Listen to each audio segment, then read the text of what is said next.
불멸의 전사 2. Predicted that Innovation was going to do that, but he still won the game. Yeah, we were talking about how crazy Hero's build was, and then we take a second to look away from it, and we're like, wait, that's an Armory 1 base with a tech lab on your factory. What exactly is happening, Innovation? And then the game just got kind of out of hand. So, again, as we were talking about, this is a very big win for CJ. You said, both Hero and Biel pretty much need to win this because no offense to RagnaroK and Buddy, but they haven't had the best results. Buddy gets to round of 16 GSL, but going up against Dream and Dark, that doesn't really compare these days. Yeah, and I mean, just realistically, yeah, they're great players, and we have seen a lot of upsets, especially in the past few weeks. But if you favor them, you're just wrong, actually. You're just wrong, objectively. Yeah. I mean, look at this. I think that's fair to say. Look at the screen. Here's something that people don't talk about with predictions. If you predict RagnaroK here, you have nothing to back it up. You just don't. And if you're a fan and you go, well, RagnaroK's going to win this easy, and he does, you can't be like, I knew it all along, because you were actually just incorrect. RagnaroK is the only one who can predict himself here because he knows what build he's going to do and how he's going to play this out. And this should be an exciting one nonetheless because Dream has shown us some really great TVZ, and RagnaroK is no pushover player either. But look at this. Actually, what? I thought the graph said 4-0 for Dream. I'm like, wait, what? That's what you would expect, I suppose. Let's see if anyone actually did go for RagnaroK here. No, everybody going for Dream on the caster side of things. I mean, RagnaroK cheesed out Innovation in the Star League before it was even double elimination. Everyone was like, oh my god, but he's not the best EVTs, does a lot of all-ins. Yeah, well, let's see if he's got something prepared for Frost as we go into game number 2 of RagnaroK versus Dream.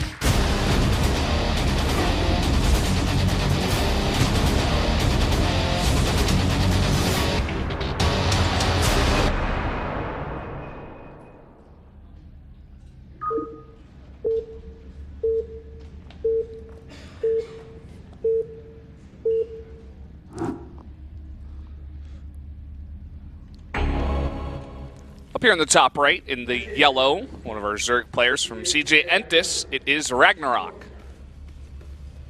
The underdog, his opponent down here, the bottom left, cross spawns in orange. It is Dream. So wow, we're going cross spawns on Frost. So yeah, a lot of the success that RagnaroK had in early Legacy was off of Ravager Roach timings and Nidus play. I don't think he'll be able to really have great effect with that at these positions. It's going to be pretty tough. He could go Overlord speed into Nidus, get them over there, get your Overlords into position, stuff like that, scout first, and make them think it's something else. But if he wants to get a good scout, Overlord speed's basically going to be required here, right? Yeah, I mean, look at Dark. A lot of people are calling him the best Zerg in the world right now, and he gets it in every single game. Yeah, there was one game he didn't get it and he lost, and I was like, oh. Yeah, I think that was against Bomber too. Actually. Against Terran and Protoss, he's it's upwards of 90% that he gets it. In recent times, he's really just spamming that out. He prioritizes that scouting information. I was saying it last year, right? You just always know what your opponent is doing with that, and you save the Overlord. You can just play it safe and very reactionary style from getting all that information. Yeah, not even last finals, but 2 finals ago at the island that we had. Yeah, I can't remember what Sabit Island, I think, was something like that. He was going for Overlord speed in the grand finals. He just is so careful, so calculated with his scouts. But let's see what RagnaroK has planned here. Obviously, he's going to send his Overlords towards top left and bottom right. Dream isn't even going to waste time scouting with his SCV. Probably just going to add a delayed Reaper here to get that scout off. And that's one of the advantages of Terran on this 4-player map, is just the ability to scout relatively easily, especially because his Reaper can look for the Overlord positions to predict where RagnaroK will be and then get information from that. He's going to skip the Reaper and go for a faster factory, though. I think this was, I wasn't really paying attention to the build, but just the way it lines up, I think it was CC into Gas into Rax. It's very, very greedy against RagnaroK. We were just talking about how RagnaroK likes his aggression in this matchup. Maybe saying hey, it's Frost, it's a really big map. I'm gonna make one Marine into Reactor off the back of this after the factory. And RagnaroK is pooling Lings at the top of his ramp. He made 6, and he's getting speed. He wants to catch a Reaper. No Reapers coming. And I think you know, Dream was concerned about aggression as well. That's why he goes for the bunker. And there's the Overlord speed. Third CC coming up as well. He's like a little bit concerned as he adds his third CC. Yeah, Overlord speed here coming out. Like, if he has only a Reaper right now, and it's going across the map, he wouldn't have necessarily even scouted RagnaroK by now. If RagnaroK did like a Baneling all-in, which would be crazy, but not out of the realm of possibility for RagnaroK, then he'd die, right? So I guess he has to have like a bunker, even though he has one Marine in it. Yeah. I thought he got 2, but no, he only has like 1. The greediest build of all time. Finally going to get some Hellions out on the map, but this is only as this third CC meets about halfway there on the production tab. And that's going to be a pretty late stim as well. But here comes the first scout of Dream. And he doesn't even know where RagnaroK is. Uh-oh, Roach Warren blind. He has no scouting information whatsoever of Dream. He just got speed. And he's going to come across. He's going blind Roach Warren. He's got the plan. Let's see what comes of this, because we have seen some players in recent times, Dark even actually doing this every now and then, doing a defensive Roach Warren. Yeah. So it could just be for like Hellion defense and timing push defense, but at cross-spawn, it's not going to be as useful. He's droning up pretty heavily for the time being. The Korean commentators, as the Overlord goes in and sees everything and comes out, they were just so happy. They're like, ah, yeah, this is awesome. I mean, it's so awesome. Like, you keep your Overlord alive, too. And you can really maneuver them around the map, too, get them in position to scout any kinds of drop coming out. I feel like it's really important, especially on a big map like this, where there's so many different angles that the medevacs could come in from the drops. I'm going to grab one drone here. The creep denial potential for Dream is pretty weak with this build, too. He doesn't have the tank evac. He only has 2 Hellions up at the front, and there's already several Queens here.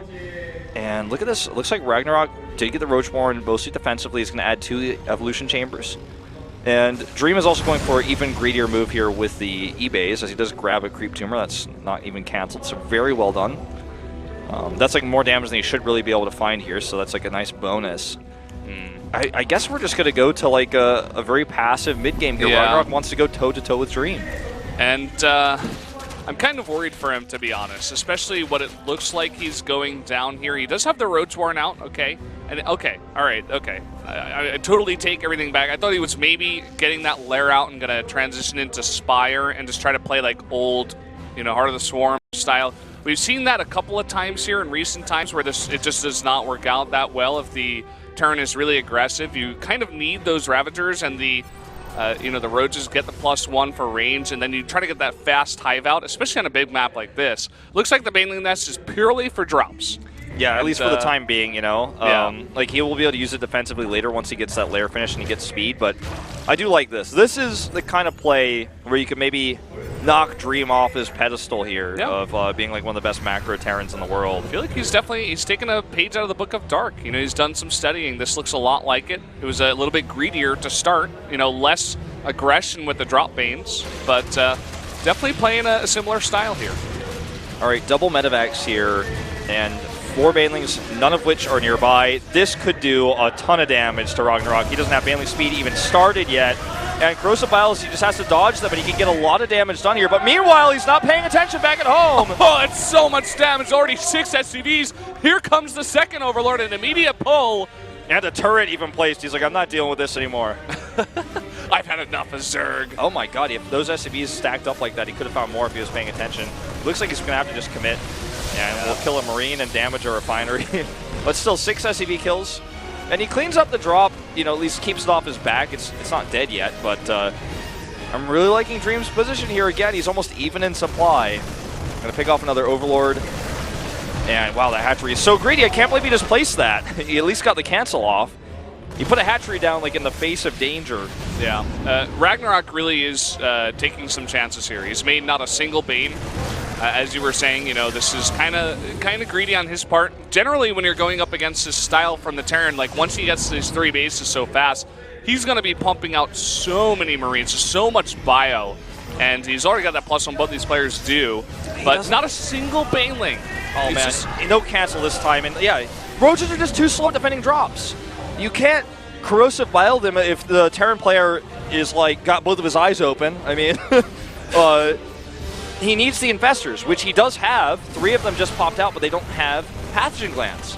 So how is he ever going to beat this Bioforce? Well, that's the crux of this kind of build. You delay your fourth base. You try to just defend with Roach Ravager. And so far, it's working out okay just because the map is so big. The fourth base rather has been denied quite a bit, but he does have that Hive about to finish up. The Infestors, we do have a pause as I'm like in the middle of explaining this. The Infestors are about to have enough energy. They're at they're 6 away. Oh, they're actually the 3 of them are all at 69 energy, Wolf. Oh, what does it mean? You know what that means. I don't need to explain it to you, Wolf. You're an adult.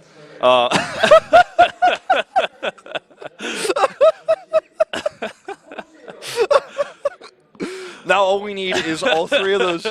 Now all we need is all 3 of those Infestors to go into one drop Overlord together. And we know where that's going to go. Yeah, we all know. Guys, looks like the mouse stopped working or something. That's like an old school mouse right there, man. It's like a wired mouse. It looks like the mouse I used to play StarCraft 1 with. It's like, I look at that mouse, it looks like it's a ball mouse. Obviously it's not, but I'm like, it's not, right? Like, it looks exactly like the mouse I used to use. Yeah. It doesn't even have any branding on it. I'm not sure what mouse that is. It looks like a cool mouse. It's funny because these pro gamers are usually pretty particular. I was going to say peculiar, but that's not the word. Particular. Well, some about of them like are peculiar. Yeah. But yeah. I see some rainbow keyboards out there for sure. But they're particular about like exactly what stuff they use. Like even Moonglade, he wouldn't really like to go to PC Bongs unless he had his gear. You know, like they really just want to use their stuff. If they're going to go out or to play, they just want to make sure they're 100%. So that means maybe using really old mice that they've been using for 5+ years, right? Yeah. Looks like the ref has confirmed the mouse is not working, just based on the fact that he's looking at the USB port below and that he clicked around with it a lot, and Dream took his headset off. So I think we may have the mouse replaced. Oh, he's like also gonna. I hope they have the same mouse, man. He's gonna listen to the computer's heartbeat. Like that guy's also a doctor. Like he's like, yes, that sounds normal. Yeah, cough once. Okay, thanks. That's interesting that he must have further issues than just the mouse, right? Like that. Yeah, maybe sound. Maybe it was the sound isn't working. We may have misheard here. No update just yet. But he also has a stopwatch on that says like 27 minutes. I'm not sure what that means. Hope I didn't give any big Kespa secrets away there.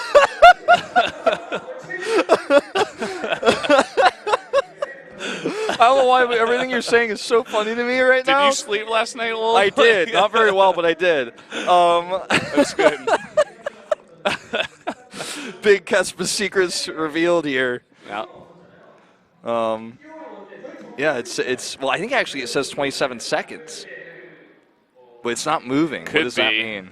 Yeah, it might be 27 seconds actually. Does that mean that Kespa paused the stopwatch because they're stuck in the past? Oh my God! Did he leave the game? Yeah, I think they may have to replace stuff. We need a restart potentially. Well, luckily you and I have some popcorn here. Yeah. That's part of the next arena. Yeah. It's pretty great. It's interesting the way they spelled popcorn in Korean. It's like they took. I don't know. I don't even know how to explain this. Yeah, at first I saw it. They spelled it like P-O space P space like C-O-R space N. Yeah, I wish you guys could see this because otherwise we'd sound like idiots. But like, I think it's to make it longer for the. Why are we talking about my popcorn wrapper? I'm like, it's also got Japanese on there. Like, I don't know. We could talk about that too. Yeah, but it's in katakana, so I can't read it. Like, I can only read hiragana. Well, you know a bit more than I do then. But I hope Dream gets this issue resolved. Obviously, guys, because if you're new to StarCraft, because I'm sure there's like a few people out there who've never watched, a lot of competitive StarCraft, never been around for a technical problem like this. In the past, when something like this would happen, we'd actually have to do a total regame, which would be really messed up because these players are definitely not even right now in this game. But we have the technology now. It's been created since Heart of the Swarm to do what's called recover from replay. There's also another thing where you can resume from replay. I'm not sure which. We'll probably be using resume because it wasn't a crash. Recover usually is crashes. Recover. It said it looks like a recover lobby. recover. Yeah. It looks like a recover lobby, but Maybe they just like unplugged the Ethernet to make sure it would be exactly perfect on the recover. Yeah. But anyway, we can go back to the exact time where he paused and press resume, and it's like nothing ever happened.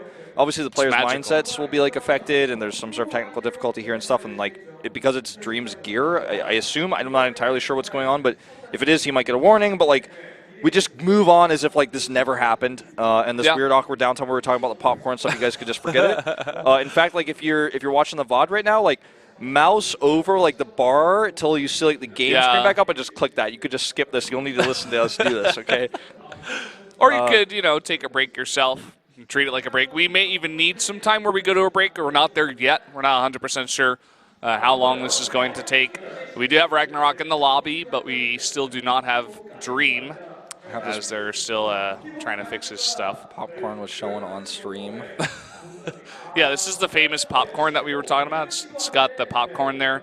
You could zoom in, perhaps, and it's there in the Korean. Yeah. Like, we really explained it to you guys.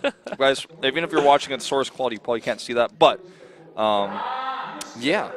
I can't eat the popcorn right now because then it would, like, go crunchy on my headset, and that'd be awkward. Yeah. So it's, like, just kind of... His headsets are very sensitive. You know. They're also very sensitive to the fact that they can't eat the popcorn either. Like, pretty upset about it. I mean, it's pretty good popcorn. It is. If you come down, you can get it, too. You could just go up to the second floor. It's right there. And you can just get some popcorn. I think they have some drinks, too. I'm not 100% sure. Yeah, they expect that. It's not just like a popcorn machine. It's an actual, like, cafe style. It's the T-World bar, but no drinks. Like, no alcohol, I don't think, if that's what you meant. Unfortunately. Maybe not. Maybe we're just not there yet. Yeah. Maybe next season. I don't know. Maybe next year. We'll see. We'll see.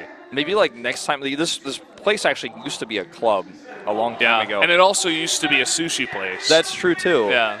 So, I mean, maybe, like, for round 3, this place just becomes a club again. And, like, there's, like, dubstep dropping while we cast the players. It's like hot girls dance certainly make it very interesting. It's like the girls get, like, giving us a massage while we're commentating, and, like, we have really good headsets, so, like, it just doesn't go through, and we're like, guys, we're down here, and, like, you and I dance while we commentate. Wow. Getting some drinks from the bar. That would be an interesting broadcast. I don't know. Not sure how that would go. But, guys, we've just been told that we're going to have a 5-minute break. We'll be right back. We are back. Still waiting for Dream to get back into this game. We had to stop halfway through because something happened with his mouse or the sound, or I'm not 100% sure. But it might have been related to, like, the USB drivers in general. Yeah. But we got both guys in the recover from replay lobby, and we're going to start recovering that replay now. It shouldn't take all that long. Wow, it's actually right back in. Looking at it, it's like one of the fastest recovers I've ever seen. I guess the game we were in wasn't too long. But yeah, we're going to jump back into this one very shortly. Still a lead to Dream in this game with the pressure he put on earlier, but it's absolutely recoverable. We have those 3 infestors at 69 energy. Yep, still waiting. As they're trying to get set up for some fungals, because that's, basically his only line of defense to survive until his hive, which I think is like 85% done, finishes. He can grab that Ultralisk Cavern, and then we're going to have this longer game on cross spawns, where it's tough to use Ultralisk even without much creep spread, but they're still very powerful in Legacy of the Void. All Terrans will tell you that. I'll tell you that too. I think they're pretty good. Yeah, they're really strong, and that's part of the problem. I mean, Dream has put on some pressure. He's denied that fourth base, but like, eventually, especially with the infestors, this should be able to be shut down. He can start adding some banelings too. He does want to save as much gas as possible, which is why he's being a bit greedy and not making too many banelings outside of the drops he did go for. So we'll see what he does do. The game has been recovered. We should be jumping into that in just a second. That's right. We're just going to make sure the players are good. They have confirmation from both players, RagnaroK and Dream. So we're going to restart that countdown, and the game has been resumed. And we will resume, naturally. Yeah, here we go. There we go. As Valdez's UI gets changed on his computer randomly. Now it's using the inferior UI. That's I don't even know what's going on. We got a fungal here. Really nicely done. Going to drop down some corrosive biles. Maybe Dream was not expecting that. Only gets 1 medevac full. So not the worst. We've seen a lot better out of Dark. Really shutting that down, getting like 2 medevacs full. Yeah. Yeah, I'm not sure what's going on in your computer, but just look at mine, I guess, for now. But you see a cancel on the CC, which is another big win. With only like 6 lings, he did that. It wasn't that far along, but any small harassment victory is great for RagnaroK right now. And all infestors survive. You got that snipe on the medevac. And things aren't looking as good for Dream anymore after this pause. RagnaroK's going to take that 5th base to the bottom right. And Ultra's Cavern, Adrenal Glands. +1 for melee, as it was only relevant now to grab. Sometimes we see players skip that range upgrade for the Roaches, but it makes your defense tougher to do. This is the more common way because armor is much more important. Because Ultras have that extra base armor now, and he's going to be able to get chitinous plating very soon. Yeah, I mean, this build was definitely popularized by Dark, and it's very strong. And I'm not surprised that has become the norm, especially on a big map like this. Cross spawns, you can get away with this so easily. Looks like he's hiding a 5th base in the bottom right. And it looks like there was a drop pretty close by, but has not spotted it just yet. The 5th base for RagnaroK is not the easiest to take, and so it doesn't surprise me too much that he's taken that there in the bottom right. The map this big, Dream isn't going to go all the way around there. That would be like almost too safe to go for a drop, so it can be pretty well hidden over there in the bottom right corner. I do like this Spire coming up, by the way, because this build kind of forces a response to Ultras, which is even going to be a few extra tanks here for Dream. That's kind of how he's working on this. But he can switch to Broodlords, and even though they're very slow on a map like this, the terrain allows for Broodlords to kind of go over these holes in the middle of the map. It's not like a bigger map, like say like a terrible map like Whirlwind that I personally never really liked, where it's like horrible to use Broodlords because you can always just stim underneath them if the Terran wins a fight. So it plays for the Broodlords to hide and shoot over these like gaps right above and below the Watchtower, for example. But this is a huge Terran force. The army supply is almost identical here. Fighting off creep is going to make it tougher for RagnaroK. There's so many tanks here. Let's see if he can actually win this fight. Look at the splits from Dream. Oh my god. Yeah, very, very big, but a big fungal on a bunch of those medevacs, and the Ultras are in the front tanking so much damage. He gets a bunch more of the medevacs here. No more corrosive vials coming down, but a lot of lost healing time here. Nice kiting by Dream, though. Yeah, he's finally kiting back and starting to whittle down the last of the hit points on these Ultras, but such a great trade for RagnaroK. I mean, amazing. Oh, yeah. The corrosive vials plus the fungals.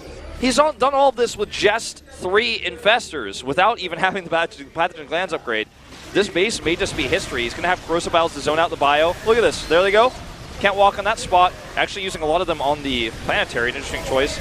Here come those infestors, though. Again, fungals going down. Really nice fungals, but no more Ultras here, but just too much Roach Ravager Ling. It looks like now he's going to let the Lings die and just run away. He has remaxed more and more Lings coming across, as well as more Ultras. Look at this, a nice run by into the 3rd base. There is a bunker there, but it's not in position. Really nice focus targeting there by RagnaroK to get 11 SCV kills. Big story, I think, is that Dream keeps his 4th base alive. He has 3-3 almost finished, and he's going to have 4 Liberators in a minute.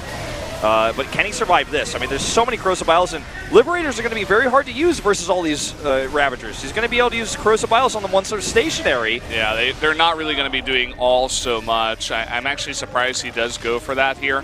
Adding in some Widow Mines now is an interesting choice. Going to be very, very nice against that front line of the Ultras. Yeah, because there's no Overseers in this army either. That's true, and they also ignore armor. Widow Mines, I mean, they're just going to pierce the Ultras, and if you get enough shots off, I mean, it's really quite good, the amount of damage. And if you're using Corrosive Vials on Burrowed Widow Mines and you can't even see that well, then that's also good for the Terran too. All right, already in Liberation mode is this one Liberator, and you can see how quickly they fall in positions like this. Oh, Baneling's coming in with this as well. 33 SCVs, 34 going down, and he kills the 4th. But this is starting to become less and less cost efficient every time for RagnaroK, fighting this far away from reinforcements off creep. Yep, now Dream is on the chase. He needs to get as much damage done as possible. Zergin is just now getting onto the creep and should be able to get away, but he's already taken down so many of them.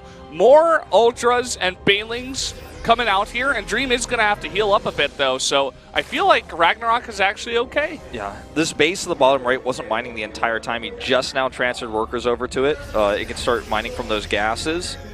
Burrow's on the way here. That's pretty interesting. We might see some Infestor harass later on, as this map is huge, and you can get the Infestors on the high ground over where Dream's 4th was replaced. Dream had an opportunity to scan and kill a bunch of creep. Maybe he didn't have a scan, he didn't do it. whatever the reason. So this creep is still halfway across the map too, which is going to give a lot more reinforcing power to RagnaroK. As Dream is setting up for another drop. That's one thing that RagnaroK really is missing, is good anti-air for drops at his bases. Like, he has a Spire, but he doesn't have a single Corruptor. All he has is 5 Queens on the map. You know, he doesn't have any Corruptors, Mutas, nothing like that. So drops can continue to harass and plague him here. And he might have to leave some Ravagers at home or make a Corruptor or two to start dealing with that. Yeah, I mean, we're kind of seeing the Afrika effect, where it's like 1 missile turret, except this time it's 1 Spore Crawler. That's not really going to help against this, especially when the drop comes on the high ground. He does have an Ultra nearby, so it is going to shut down this drop. We have another one coming towards that 4th base. This base over here still has not been found, and in fact, the rally on the Lings has not been set up, so they're all just grouped up over there by that base, which will in turn at least protect it for now. This drop may have gone undetected over here. Well, this one is going to kill this, I guess, the 6th base here in this game. And this drop somehow manages to avoid detection. I mean, it flew through Overlords, but it looks like RagnaroK was not looking. So a lot of gas drones being taken out here. He also scouts the Corruptors are popping out. Will snipe a Queen. And that's all you need is a few Corruptors, and you will at least be able to stop these drops from, well, I mean, escaping. But you need more than that. Yeah. Another hatchery that looks like canceled over there to the 6th base as well. 13 drones go down, and we have a Ghost Academy on the way. We're going late game. We're doing it. Yeah, this is going to be a lot of fun. You can see him. He sees the Corruptors popping out. He starts a lot of Liberators out here. He's already got 9, and he already also does have +1 to his ship weapons. So +2, nearly done as well. He's getting up there. Yeah. Or maybe it just started. Yeah, just started. Just getting that on the way. You're using a different UI on your computer, yeah. So I looked over. I got confused, but because we didn't go to our special Pro League lobby, we went into recovery mode. Mm-hmm. Either way, we got another drop coming over here. Yeah, this Ultralisk should be able to stave it off. No, just 1 Ultra is fine. But that's all you need. He's killing drones, and this is starting to become too much damage. I love this. Even just leaves the 1 Marine there, like saying, well, you better still send something over here. I'll kill drones with 1 Marine alone. I think he might be able to get a tech structure here too. There's nothing nearby, and also going to lose control of the Watchtower. This is going to force RagnaroK to really split up his army to deal with these drops. I feel like he's done a decent job so far. Bring something over here that is a really nice position by Dream between the wall and that Baneling Nest. Will eventually be cleaned up, but he's got the Corruptors in the middle here, denying those medevacs from moving out. A very, very heavy Marauder base army, 23 Marauders to 19 Marines. So, you know, Corruptor's going to be pretty nice in this army, but he's got to be careful against the splash damage of this many Liberators. Yeah, I mean, he's going to have half the Liberators in Liberation mode, and the other half are just going to wreck the Corruptors. Now, keep in mind, there are only 4 Ravagers left, so Corrosive Bile is not going to be the answer here anymore. This is a maxed out Terran. And not only is he maxed, so because he has fewer SCVs, he has the larger army. And he has so many Liberators, 17. So it's going to be tough for RagnaroK to engage with his current army. Here we go. He's definitely not going to want to fight into this one. Even with not all the Liberators are together, but it's still going to be a tough fight to take if he wants to go for that. I like what RagnaroK is doing, though. He's identifying when they siege up, essentially go into Liberation mode, and then he's just going around them. Frost is another map that has many different paths to get around your opponents. A bunch of Banelings are morphing here. It looks like Dream does want to get on top of that here. RagnaroK not going to commit, just going to let as many finish as is possible. And just again, it looks like he wants to go around this army. He's not sure exactly how to engage it here. I think he's trying to like decide, like, maybe made too many Liberators, maybe I can have enough Banelings to break through. These Banelings also may, you know, commit to killing SCVs at this planetary. It's a tough fight to take versus a Terran in the late game because your Ultralists have lost their power spike value. He's going to go ahead and knock this base down. There's nothing over here, even with the repair, so that's a big win. But Dream, knowing the Ultras are away, is going to maybe commit to a fight. Oh, look at this. Another transfer gets focused down. The Liberators are coming in. And not even in Liberation mode. He's just sieging up like 1 by 1. Look at that stagger of the zoning as well. Oh, this Ultra's going to get cleaned up. That's too much bio. Well, oh, man. Or so you thought. Like +7 armor is pretty good. I think he might have, if he split there, could have done it, but he's like so focused over here. This is going to be a tough fight to take, RagnaroK. I'm not sure he really wants to commit to this. He's splitting up. He's pre-splitting his corruptors, but still, it's very hard. He's not sure how to engage here. This Ultra run by again looks like it may get another base down there. Which means that this push from Dream becomes more and more important. It needs to do damage here. So many Liberators not in their correct position, and Corruptors come in. Also, Parasitic Bombs on the Vipers. Oh man, the Parasitic Bomb's taking out nearly every single medevac, and the Liberators are going to all be cleaned up. Oh, and there's not enough bio here on the ground. There's not enough, not even close. And for a second there, it was like, oh, he's only got Corruptors. But yeah, I mean, the Ultras can come back. They already killed 2 bases. That's unbelievable. 3 Ultras, no defense at the 2 planetaries, even with a full repair on both planetaries. 3 Ultras take out 2 mining bases. And now Dream is on 3 bases. With what does 23 he do now? SCVs, and this army has not a single medevac in the sky for it. There are 7 Ultras in just a second here, about to be out on the map. This is game over, I think. I think it is. You know, Dream is going to try to do his damage, and he may be able to take out some of these bases, but RagnaroK's like remaxing here. He's nearly there. He's making a greater spire. He's going to kill this army. All he has to do is trap it once, and the game is over. There it is. Double fungal, and that's about as good as you can get. Everything is going to be taken out. Dream down to 34 supply. And there you go. You can almost not even believe it. Got outplayed. Big upset here. But, I mean, this puts CJ on match point. Dream's like, I can't even believe. I can't believe I lost. Yeah. Like, he can't even come to terms with it. He can't believe it. He's floating a base out. Like, you're done, man. It's over. GG. There it is. Sees the army. He's like, yep. That's exactly what I thought. RagnaroK takes out Dream. Big upset, and CJ's on match point. This is nuts. This is not the night I expected in this matchup.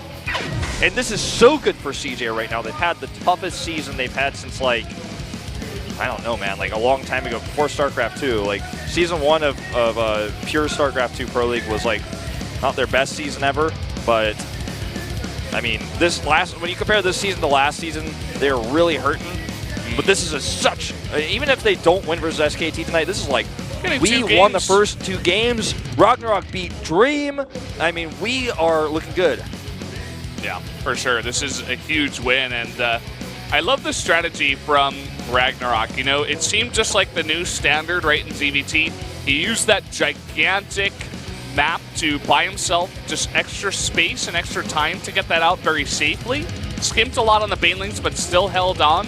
And then that late game, just 3 Ultralists, like very heavily upgraded Ultralists, taking out 2 mining bases, forcing the Terran to either go back and take away all pressure he had on the map to defend, or to let his bases go to just 3 Ultras. I feel like the engage for Dream at the last part went pretty poorly for him too, because the Parasitic Bombs, he couldn't really avoid them, and his Bioforce on the ground was like, I destroy everything, but then he didn't have any answer. All his Liberators were dead. There were just too many Ultras still alive, and he lost all his bases, so he couldn't remax. Yeah. Well, guys, we're going to go to a 3-minute break. We'll be right back.